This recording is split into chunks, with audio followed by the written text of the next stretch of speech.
Assalamualaikum warahmatullahi wabarakatuh. Waalaikumsalam warahmatullahi wabarakatuh. Ya, kami sekarang berada di salah satu lokasi kegiatan RHL P2 dan P0 ada di sini ya. Di tempatnya blok apa itu Pak? Ciparai ya, Blok Ciparai. Mungkin kita bisa dengar itu ada suara air, itu adalah Curug Ciparai. Jadi Curug Ciparai kira-kira setengah kilo lah dari sini kalau jalan kaki. Hadir di sini ada Pak Kadifre, PLT Kadifre, Pak Ahmad Wijaya. Terima kasih Pak, Bapak jauh-jauh dari Bandung ini bisa ketemu di sini. Sama-sama Pak. Pertemuan langka nih Pak. Ada Pak Kuwu nih, Pak Kuwu nih, Pak Andi ya, Pak Andi lah, ada Pak Andi. Dan ini Pak ADM Garut, Pak Tasik Pak. Tasik, Mas. Pak Andi dan ada Pak Iman, Pak di BPDAS. Saya ingin bincang-bincang nih Pak Kadifre. Pak Kadifre, kalau menurut peraturan pemerintah yang terbaru ya tahun 26, nomor 26 tahun 2020 itu kalau kita bicara rehabilitasi hutan dan lahan itu per definisi itu sebetulnya mempertahankan, meninggikan dan memulihkannya. Jadi mungkin kalau orang tahunya RHL itu ya memulihkan doang, padahal sebetulnya mandatnya di PP 26 itu sebetulnya mempertahankan, meningkatkan. Nah, memulihkan ada kegiatan-kegiatan rehabilitasi penanaman, penanaman tanah yang baik. Saya ingin tanya Pak Kadifre, ini kebetulan kan hutannya bagus nih di lereng Gunung Galunggung ini. Bagaimana upaya perhutani untuk mempertahankan dan meningkatkan fungsi hutan itu ya? Ada program-program apa yang dimainkan untuk hutan? Baik, terima kasih. Memang betul. Jadi kami perhutani sebagai pengelola kawasan hutan di Pulau Jawa, khususnya hutan lindung dengan hutan produksi. Ini selain mendapatkan amanah pengelolaan, juga dengan adanya kegiatan RHL yang bekerja sama dengan dari BPDAS HL, khususnya kalau di lokasi ini termasuk ke BPDAS HL Cimanuk, Citanduy ya, Cimata biasanya. RHL itu tidak terbatas hanya ke rehabilitasinya saja, tapi yang terutama memang tadi penjagaannya. Karena di beberapa lokasi daerah aliran sungai, salah satunya contoh kasus di Paruntas ini lokasinya sudah bagus. Tapi tentu saja yang namanya hutan tidak hanya fungsi konservasi saja atau fungsi ekologi saja, tapi juga ada fungsi ekonominya. Nah ini yang dalam rangka mempertahankan kita harus beriring berjalan antara fungsi ekologi, ekonomi, dan tentu saja fungsi sosial. Karena biasanya tidak terkawalnya, tidak terjaganya sumber daya hutan itu karena ada salah satu unsur dari tadi itu yang mungkin agak terbelakang. Sehingga kita ingat zaman-zamannya tahun 98 sampai 2000 penjarahan karena faktor ekonomi yang ke depan. Nah harapan kita bagi lokasi-lokasi yang sudah ini dalam rangka mempertahankan tentu saja pelibatan masyarakat. Jadi pelibatan dengan RHL ini masyarakat diajak dari mulai kegiatan penanaman, rehabilitasinya, penjagaannya dalam artian, dan juga pemanfaatannya. Jadi sekali lagi tadi, cuman tentu saja pemanfaatannya terbatas karena ini adalah hutan lindung, lebih ke pemanfaatan yang non kayu. Yang sifat-sifatnya misalkan bisa pemanfaatan dari jasa lingkungannya, salah satunya contoh di Ciparai ini Pak. Di Ciparai ini ada wisata yang dirintis oleh perhutani dengan teman-teman LMDH gitu, seperti berupa Curug Ciparai ini. Ya mudah-mudahan nanti makin ke depan ini makin berkembang. Nah ini menjadi salah satu juga unsur yang bisa masyarakat merasakan manfaatnya, sehingga secara tidak langsung mereka pasti akan mempertahankan terhadap kondisi ini karena merasa ada manfaatnya. Tetapi kalau hanya sekedar mohon maaf hijau, mereka hanya sebagai penonton saja, ya lama-lama dengan kebutuhan ekonomi yang makin meningkat, ini akan pasti tekanan ke hutannya tinggi. Nah mudah-mudahan dengan pelibatan masyarakat ini termasuk juga pola yang dilakukan oleh kami perhutani juga dengan di bawah pengawasan dari BPDAS itu dengan pola agroforestry. Karena tadi kepentingannya itu bahwa masyarakat bukan hanya sekedar penonton, bukan hanya lihat hutannya hijau dan lain sebagainya, tapi ada manfaat. Makanya dengan agroforestry itu ditanamlah tanaman-tanaman yang MPTS. Jadi tanaman yang bisa menghasilkan tapi bukan berupa kayu. Dan karakteristik di wilayah ini memang cocoknya adalah untuk tanaman nangka. Makanya berdasarkan hasil partisipatif dengan masyarakat, ini disepakati ditanami nangka. Mudah-mudahan kedepannya sekali lagi ini Parentas menjadi salah satu sentra penghasil nangka kedepannya. Karena biasanya kalau bukan hanya bulan Ramadan lah, kasarannya ini nangka di wilayah Tasik ataupun Bandung, kebetulan saya dari Bandung, ini biasanya didatangkan, mohon maaf, dari Jawa Tengah, Jawa Timur, jarang dari Jawa Baratnya. Nah, mudah-mudahan nanti salah satunya dirintis oleh Parentas ini menjadi sentra nangka. Demikian juga dengan tanaman kopi. Itu mungkin, Pak. Jadi intinya keseimbangan ya Pak, ya, Betul, fungsi Pak. Ya. lingkungan, fungsi Betul. sosial, fungsi ekonomi, dan kolaborasi dengan masyarakat Betul. tentunya. Pak Kubu ini kebetulan juga ketua LMDH. Pak Kubu, kalau LMDH ini kan ya bekerja di dalam kawasan hutan, tapi juga tinggal di sekitar kawasan hutan. Kan perannya strategi tadi sampaikan Pak Kadifre tadi ya. Bagaimana peran LMDH ini untuk menjaga dan meningkatkan fungsi hutan ini? Terima kasih Pak. Peran LMDH sendiri untuk menjaga dan meningkatkan fungsi hutan, mengendalikan fungsi hutan seutuhnya. Siap. Kita berkolaborasi bersama pihak Perum Perhutani. Kebetulan dari awal 2019 kita dilibatkan Pak. Alhamdulillah dengan adanya program RHN ini sedikit mengurangi kekhawatiran kita Pak. Sedikit mengurangi kekhawatiran karena memang yang tadi disampaikan Pak Kadifre betul sekali. Adanya penjarahan itu karena faktor ekonomi yang tidak terperhatikan. Dengan adanya program RHM ini masyarakat sangat terbantu Pak. Jadi kita dilibatkan untuk bekerja bagaimana caranya kita memelihara hutan, dibayar langsung, dan kemudian manfaatnya bisa kita peroleh kembali. Jadi ini mempunyai dua manfaat yang luar biasa. Pertama, fungsi hutan yang seutuhnya bukan hanya sekedar bagaimana mempertahankan mata air dan bagaimana mempertahankan ekosistem yang ada, tapi fungsi hutan ini menjadi, meskipun di kita hutan lindung, menjadi fungsi ekonomi tersendiri Pak, dari hasil hutan ikan kayu itu. Untuk tanaman nangka sendiri kebetulan di kita itu sudah lama dari dulu, dan harapannya ke depan dengan adanya penanaman ini kita bisa mengembalikan sejarah-sejarah yang terulang. Jadi dulu sempat ada yang namanya datar nangka Pak di Parentas, dan itu sudah hilang. Kenapa kalau misalkan di Malang ada wisata petik apel secara langsung, kalau di Parentas nanti ada petik nangka mungkin Pak gitu. Jadi untuk wisatanya ada, bisa dikembangkan. Kemudian selain itu kita berkolaborasi dengan pihak Perum Perhutani, dulu dibantu KKS PHBM waktu itu Bu Elis, pelatihan bagaimana caranya memanfaatkan lahan kehutani. Kita berangkat ke Malabar waktu itu ke Pak Haji Nuri Pak. Ya. Kita berangkat pelatihan dan alhamdulillah hari ini sudah mempunyai produk yang namanya Parentas Arabica Coffee Pak. Jadi manfaat bagi masyarakat dengan adanya program RHL ini, karena satu, tanamannya nangka Pak. Tanaman nangka ini mempunyai rasa yang khas bagi kopi, karena kopi Parentas itu terkenal dengan wangi nangkanya itu Pak. Jadi ini sudah sangat cocok Pak. Kemudian yang kedua, masalah yang alami, musuh alami kopi itu yaitu H-hampai atau hama penggerek.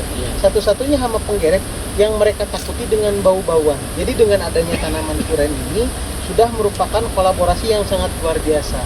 Jadi tanaman kopi dinaungi oleh suren dan nangka mempunyai rasa yang khas dan jauh dari hama.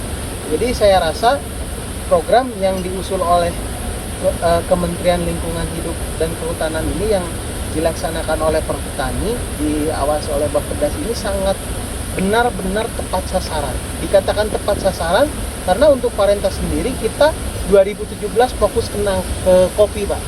Dan kopi itu naungannya harus ada nangka dan suren itu sendiri Pak. Ya, dan 2018 desa mengeluarkan benih. Kemudian 2019 masuk ke program RHL. Jadi ini mempunyai program yang berkesinambungan. Harapannya ke depan kita LMDH bukan hanya menjaga hutan saja, tapi kita bisa mencari dan memanfaatkan sumber daya alam yang ada dengan penghasilan yang ada dari hutan itu sendiri gitu Pak. Jadi kita bisa nanti berkolaborasi. Kebetulan untuk perjanjian kerjasamanya sudah MOU juga kita dengan Perhutani ya sudah ada. Namun Kulim KK-nya masih belum ini Pak, masih on the way kayaknya Pak. On the way. Nanti kalau untuk yang Ciparai ini udah dari tahun 2015 dan kita juga fokus ke wisata yang ada di Curug Cipadarsi, ada satu curug lagi dan itu sudah mulai kita upload ke YouTube. Kemudian untuk viewernya sudah lumayan banyak. Nanti kalau Curug Cipadarsi sudah mulai ramai, baru dan sudah aksesnya segala macam sudah siap, baru kita nanti kerjasama. Jadi masyarakat, saya bersama Karang Taruna bekerja sama bagaimana caranya kita bikin akses tanpa merusak kebiasaan yang ada. Kemudian karena Parenthood memiliki alam yang sangat luar biasa yang bisa kita eksplor Pak. Jadi jadikanlah fungsi hutan itu fungsi hutan seutuhnya. Hutan seutuhnya ya untuk menunjang paru-paru dunia, menunjang paru-paru yang ada di Kabupaten Tasikmalaya pada khususnya dengan hutan Galunggung ini dan menjadi pemandangan. Jadi jangan sampai dirusak gitu Pak. Jadi nikmati hutan, silakan datang ke Parenthood, nikmati hutan, mau ngecamp kita sediakan untuk lahan perkemahannya ke depan. Kemudian mau bermain air kita sediakan. Jadi bagaimana caranya kita terus berkolaborasi dan mencari ide-ide kreatif bersama teman-teman Karang Taruna di desa dan kita kolaborasikan dengan pihak perhutani. Jadi jangan sampai program yang kita usung ini berbenturan Pak ke depannya. Karena kalau ada satu hal yang kita lewatkan di tengah perjalanan, suatu saat ini yang akan merusak kerjasama kita pada akhirnya. Jadi terjadinya konflik itu karena memang kurangnya komunikasi untuk kita. Alhamdulillah Pak Asper, Bu Waka, Pak Aden selalu mengajak kita dalam segala hal gitu. Mau merumuskan untuk RHL pun panelnya di sini, ayo kita bareng-bareng bekerja. Kita diajak duduk bersama dulu gitu. Kemudian kita bersama masyarakat mendukung programnya dan kedepannya kita mudah-mudahan bisa melanjutkan kerjasama yang berkesinambungan. Harapan saya mungkin melalui dari Kementerian LHK juga nanti kita bantuan-bantuan untuk masyarakat yang ada di Desa Parenthood ini bisa kita mulai tata dari hari ini gitu. Dan di sini Parenthood itu dulu terkenal dengan gula arennya juga Pak. Harapan kita ke depan ada penanaman aren di lahan perhutani sehingga itu bisa kita kerjasamakan. Jadi masyarakat yang mengolahnya, perhutani yang punya lahannya, nanti ada penghasilan selain dari kopi itu ada aren. Kan kelihatannya bagus itu Pak, ada itu gitu. Jadi harapan luar biasa ya Pak, karena ketua LMDH sekaligus Pak Guru ini beliau ini visinya jauh ke depan gitu ya, terus kemudian juga sangat paham ya dengan situasi sekarang ini. Pak Kadipre lagi nih, Pak Kadipre kan agroforestry itu kan dinamis Pak ya. Betul.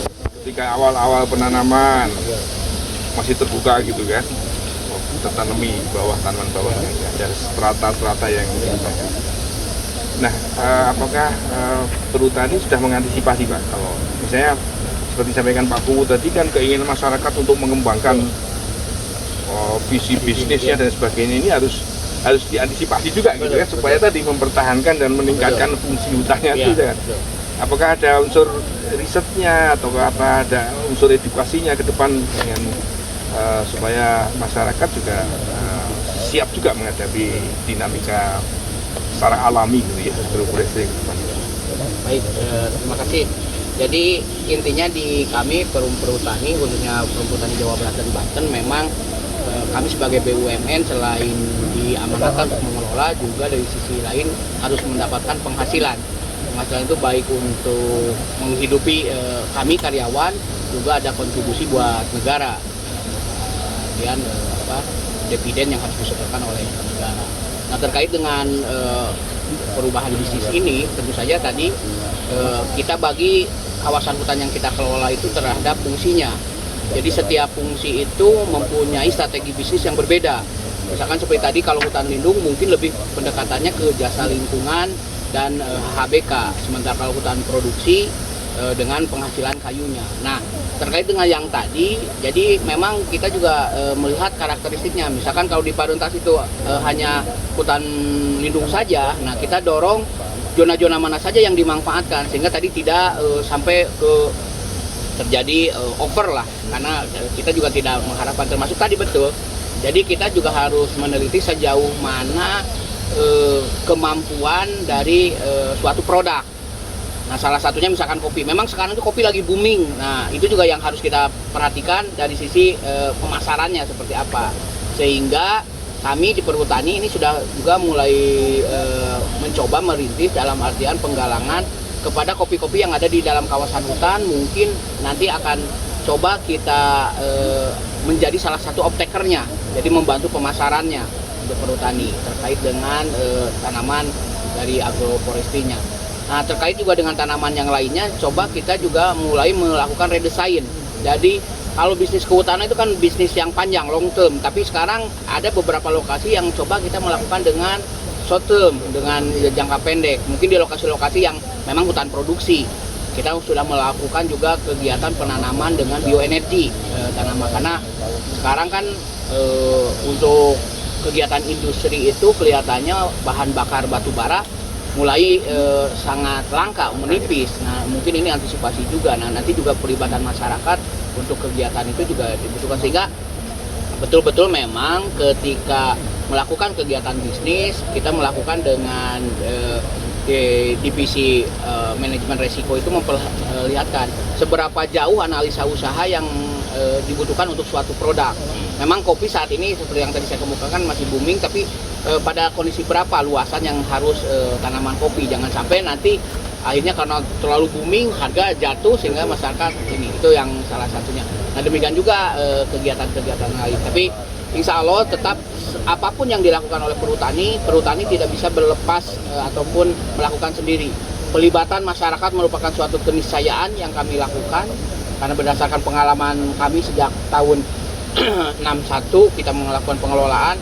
Ketika pelibatan masyarakatnya agak sedikit ini, pasti ada sesuatu hal yang akan berakibat. Nah, makanya kita terus bergandeng tangan. Salah satu program yang dari kementerian juga dengan perhutanan sosial ini dalam artian menstimulus, meningkatkan lah, mengupdate. Karena kalau dulu, mohon maaf, PHBM itu kan kesannya hanya antara teman-teman LMDH dengan perhutani saja, sehingga negara tidak hadir lah. Nah, ini dengan sekarang tagline-nya Pak Presiden, negara hadir, salah satunya dengan perhutanan sosial, ini juga kita kembangkan. Ya, mudah-mudahan sebenarnya bukan hanya LHK, perhutani dengan masyarakat saja. Ini stakeholder yang lain juga mulai, karena tadi perhutani mungkin bisa membantu teman-teman untuk budidayanya. Tetapi tadi dari sisi marketing, dari sisi pemasaran itu mungkin membutuhkan, mohon maaf, teman-teman dari Dinas Perdagangan, Dinas Perindustrian, termasuk tadi untuk menerobos pangsa pasar ke luar kota ataupun ke luar negeri. Nah, di perhutanan sosial pun diharapkan seperti itu, ada kemandirian dari masing-masing kelompok tani ataupun teman-teman LMDH, sehingga nanti masing-masing kelompok tani itu bisa mencapai grade yang disebut dengan platinum. Jadi platinum itu selain mempunyai usaha juga sudah mempunyai pangsa pasar yang jelas. Jadi ada kontinuitas antara produk dengan hilirnya. Itu yang kita coba ini kan. Di internal perhutani pun dengan Puslit kita coba kembangkan, termasuk di beberapa lokasi. Kalau ini karena hutan lindung, tapi di beberapa lokasi kita mulai kembangkan tanaman porang.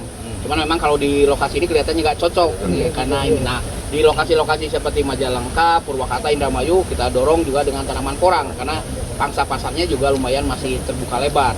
Nah, untuk teman-teman di ini ya tadi agrobisnis dengan mungkin leadernya kopi, tapi tidak menutup kemungkinan ke depannya sekarang lagi ngetren nih pemerintah itu kelihatannya lagi mengembangkan juga jahe. Nah, mudah-mudahan ini menjadi peluang buat petani-petani yang lain untuk bisa melakukan budidaya jahe. Dan jahe itu sama dengan kopi, sama dengan porang, keuntungannya butuh naungan. Sehingga mohon maaf, masyarakat itu dipaksa mau nggak mau harus nanam tanaman kehutanannya karena butuh naungan. Nah, itu hal yang menjadi sisi positifnya dengan budidaya beberapa tanaman yang ditanam. Itu mungkin Pak. Ya. Intinya memang ada nanti ke depan harus ada zonasi-zonasi Pak. Betul. Ya. Petaan secara detail gitu ya, potensi lingkungan, potensi bisnis. Betul, ya. Nah, ini gini Pak, katanya memang masyarakat pedesaan itu sebetulnya memerlukan banyak hal ya. Ya, yang pertama katanya dia memerlukan kayu bangunan. Betul. Dia juga perlu kayu bakar. Betul. Dia juga perlu ternak ya, katanya Pak ya. Terus kemudian dia semua tanaman-tanaman perkebunan ya, termasuk cash money gitu. Yeah.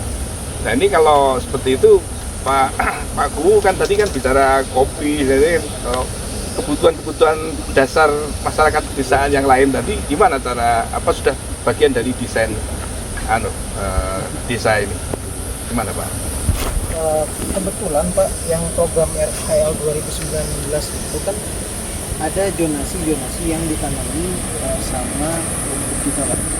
Jadi kemarin sudah ada beberapa zonasi-zonasi yang ditanami oleh pihak pertanian itu untuk rumput rumput. Jadi untuk kebutuhan ternak itu sudah tercukupi sebenarnya Pak dengan zonasi seperti itu. Dan dulu di Parentas itu memang banyak ternak, tapi karena memang rumput agak susah hilang Pak. Alhamdulillah hari ini setelah adanya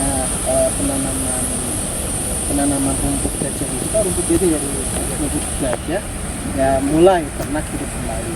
Kemudian seperti kebutuhan kayu Pak, kayu bakar itu kita memanfaatkan lahan-lahan yang ada. Jadi maksudnya di lahan-lahan masyarakat pun sudah ada yang ditanami pohon seperti kanyandra yang kayak gitu Pak. Dan kita nyari batang-batang yang mungkin kalau kita ke hutan, masyarakat sekarang sudah ada kekhawatiran sebenarnya Pak.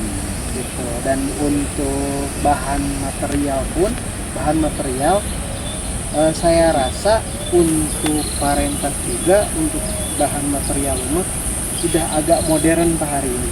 Karena memang hadirnya Banjaringan itu kalau dikalkulasi dengan genteng itu lebih murah Banjaringan Pak gitu. Jadi sedikit mengurangi kekhawatiran kami. Dan memang harapan saya, kenapa masyarakat memanfaatkan kayu yang ada di hutan, karena memang sisi ekonomisnya murah. Kan dulu seperti itu. Sekarang kan ada Banjaringan justru yang lebih murah. Kemudian bagaimana caranya supaya hutan tetap terjaga? Mau tidak mau Pak, kalau yang kita tanam kopi, yang harus kita jaga justru naungannya. Justru ketika tidak ada naungan, kopi yang mati Pak. Jadi kalau misalkan nanti hutannya ditebang tanaman kerasnya, otomatis kopinya mati. Kalau dikalkulasikan keuntungan mereka per tahun dengan yang mereka ambil hari ini, misalkan untuk 1 kubik kayu hanya dengan nominal 2 juta katakan. Sedangkan keuntungan mereka untuk 1 tahun itu berapa? Dan itu alhamdulillah Pak, hari ini sudah mulai ada kesadaran sedikit demi sedikit. Itu yang kita dorong. Karena memang yang Bapak katakan sangat betul sekali. Jadi masyarakat di pedesaan itu kayu bakar, kemudian kayu untuk rumah, kan membutuhkan kayu. Nah itu yang menjadi dasar pemikiran kita. Kenapa kita dorong ke kopi itu. Kalau perhutani juga gitu mengantisipasi itu Pak ya. Biasanya sistem tanaman kita itu mengadop kebutuhan dan karakteristik masing-masing wilayah, sehingga ada beberapa pola, baik itu manajemen rejim atau pola tumpang sari. Biasanya tanaman itu selain tanaman pokok ada yang namanya tanaman pagar.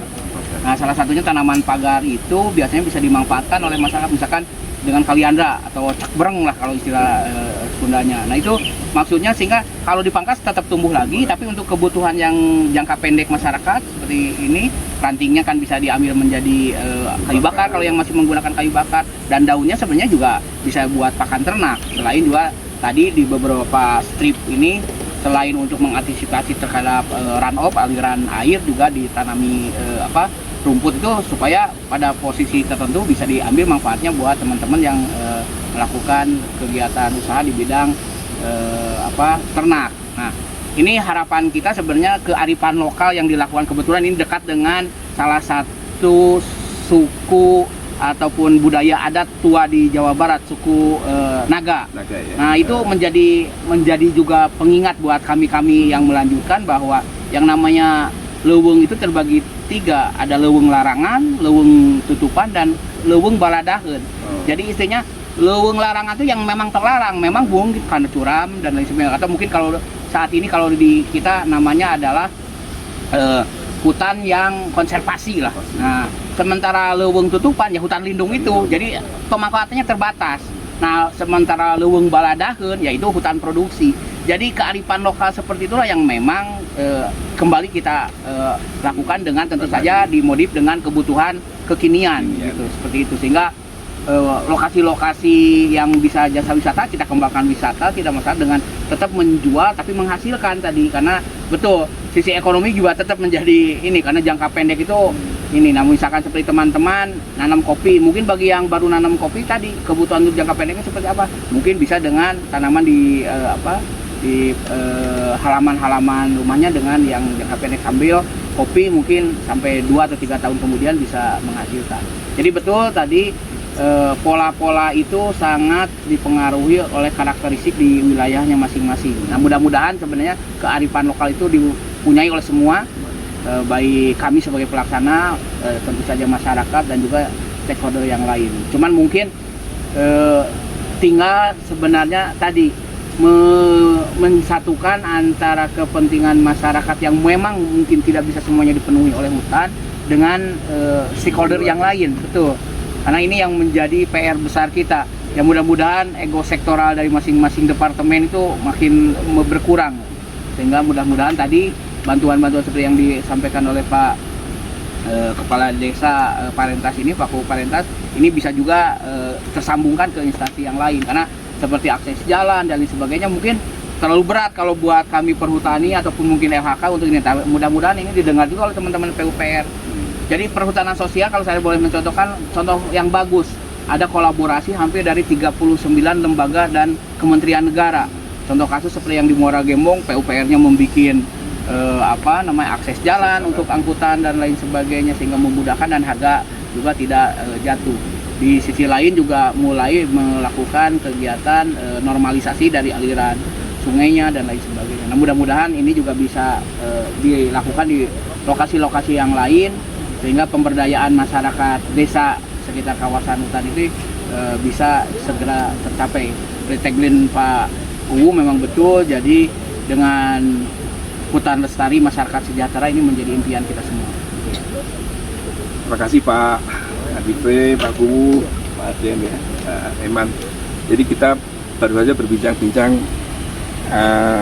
kegiatan RHL dari sisi lain yang biasanya kita agak tidak pernah memperhatikan, yaitu mandat dari PP 26 tadi, mempertahankan dan meningkatkan fungsi hutan. Itu adalah bagian dari rehabilitasi hutan dan lahan. Dan ini tadi Pak Kadifre, Pak Kuhu sudah ada konsep-konsep ya, kearifan masyarakat, kemudian juga perhutani juga sudah mulai mengantisipasi ini kebutuhan masyarakat. Itu tidak hanya satu hal saja, tapi banyak hal ya Pak ya. Itu harus diantisipasi, dan semua itu adalah bagian dari holistik dari bagaimana rehabilitasi hutan dan lahan itu dilaksanakan sesuai mandatnya PP 26 tahun 2020. Terima kasih Pak. Sama-sama Pak. Ya. Assalamualaikum warahmatullahi wabarakatuh. Waalaikumsalam warahmatullahi wabarakatuh. Kita tahu. Kakak nggak pernah di sini.